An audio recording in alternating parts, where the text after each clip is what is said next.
സദൃശ്യവാക്യം 12-ാം അധ്യായത്തിന്റെ 25-ാമത്തെ വാക്യം ശ്രദ്ധിച്ചോടെ. മനോവ്യസനം ഹേതുവായി മനുഷ്യന്റെ മനസ്സ് ഇടിഞ്ഞിരിക്കുന്നു. ഒന്ന് വായിച്ചു കേൾപ്പിക്കാമോ? ഹല്ലേലൂയ. മനോവ്യസനം ഹേതുവായി മനുഷ്യന്റെ മനസ്സിടിയുന്നു. മതി.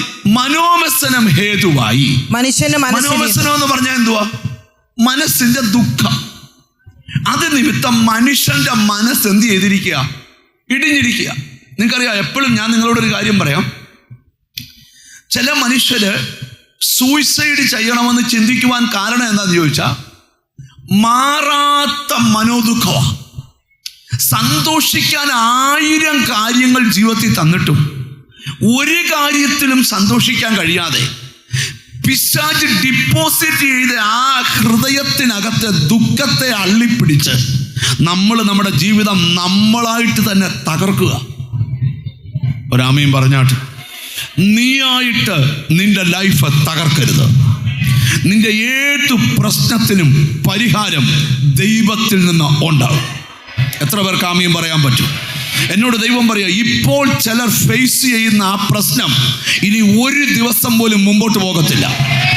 ദൈവം ചില ഹൃദയങ്ങളിൽ നിന്ന് ശത്രു കൊണ്ടിട്ട അഗാധമായ ദുഃഖം, അഗാധമായ വേദന, അഗാധമായ സങ്കടം, അഗാധമായ ഭാരം നിന്റെ അകത്തു നിന്ന് പിഴുതെറിയാൻ പോവാ. ഓ ഹല്ലേലൂയ, ഹല്ലേലൂയ, ഹല്ലേലൂയ. ഒന്നിനും പരിഹാരം ദുഃഖിച്ചിരിക്കുന്നതല്ല, വിശ്വസിച്ച് പ്രാർത്ഥിക്കുന്നതാണ്. സ്തോത്രം.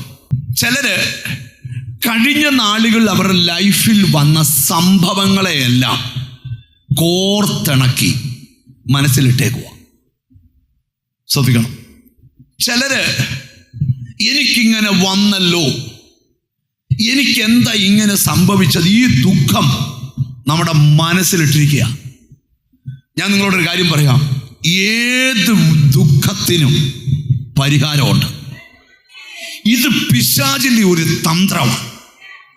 നിന്നെ യോഗത്തിന് ഇരിക്കുന്നതിന് പ്രോബ്ലം ഇല്ല, പക്ഷേ നിന്നെ സന്തോഷിക്കാൻ സമ്മതിക്കുകയില്ല, നിന്നെ ആനന്ദിക്കാൻ പറ്റുകയില്ല. പിന്നെ ചില പാസ്റ്റർമാർ പ്രസംഗിച്ചിട്ട് ഒരു കാര്യം പറഞ്ഞിട്ടുണ്ട്, ഒത്തിരി സന്തോഷിക്കല്ലേ, ഒത്തിരി കരയേണ്ടി വരുമെന്ന്. കണ്ട, മിണ്ടുന്നില്ല. അത് സാത്താൻ്റെ പുസ്തകം 41-ാം അധ്യായത്തിലാണ് കിടക്കുന്നത്. ദൈവത്തിൻ്റെ നിങ്ങൾ മിണ്ടുന്നില്ലല്ലോ. നിങ്ങൾ എന്നെ ഒന്ന് ശ്രദ്ധിച്ചിരിക്കണം. അതുകൊണ്ട് ഇന്നും ഒന്ന് സന്തോഷിക്കാത്തവരുണ്ട്. സന്തോഷിച്ചാൽ പാപമാണെന്ന് പഠിപ്പിക്കുന്ന ആൾക്കാരുണ്ട്. ഞാൻ ഹൃദയ സന്തോഷമാണ് പറയുന്നത്. ഞാൻ പ്രസംഗിക്കുന്നത് ഹൃദയത്തിലെ സന്തോഷമാണ്. എന്നോട് ദൈവം എൻ്റെ പ്രാർത്ഥനാ മുറിയിൽ പറഞ്ഞു, ഇന്ന് ചിലരെ ആശ്വാസം പ്രാപിച്ച് ഇവിടുന്ന് പോകത്തുള്ളൂ. ഓ ഹല്ലേലൂയ. നിന്റെ ഹൃദയത്തിൽ കൊണ്ടിട്ട ദുഃഖം, ആ ദുഃഖം നീ ഇളകുന്ന ഒരു പൈശാചികത്വത്തിനില്ല, പക്ഷെ നിന്റെ ഉള്ളിൽ ഒരു ദുഃഖം കൊണ്ട് ഡിപ്പോസിറ്റ് ചെയ്തിരിക്കുക.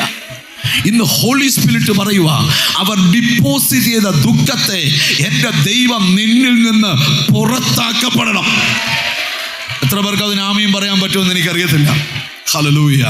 ഇന്ന് വചനം കേട്ടുകൊണ്ടിരിക്കുമ്പോൾ ചിലരോടൊക്കെ പരിശുദ്ധാത്മാവ് സംസാരിക്കുക. ഇന്ന് നിന്റെ അകത്ത് ഒരു വലിയ സ്വാതന്ത്ര്യം പ്രഖ്യാപിക്കാൻ പോവാ. നിന്നെ കെട്ടി വരിഞ്ഞ് മുറുക്കി വെച്ച് കടന്ന ദുഃഖം, ഇരുന്ന ദുഃഖം, കഴിച്ച ദുഃഖം, വെള്ളം കുടിച്ച ദുഃഖം, ചിരിച്ച ദുഃഖം, എല്ലാം ദുഃഖം, ദുഃഖം, ദുഃഖം, ദുഃഖം.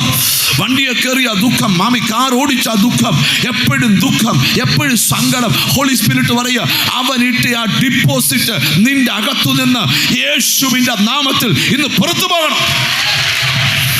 Come out, mighty name of Jesus. Oh, thank you, Holy Spirit.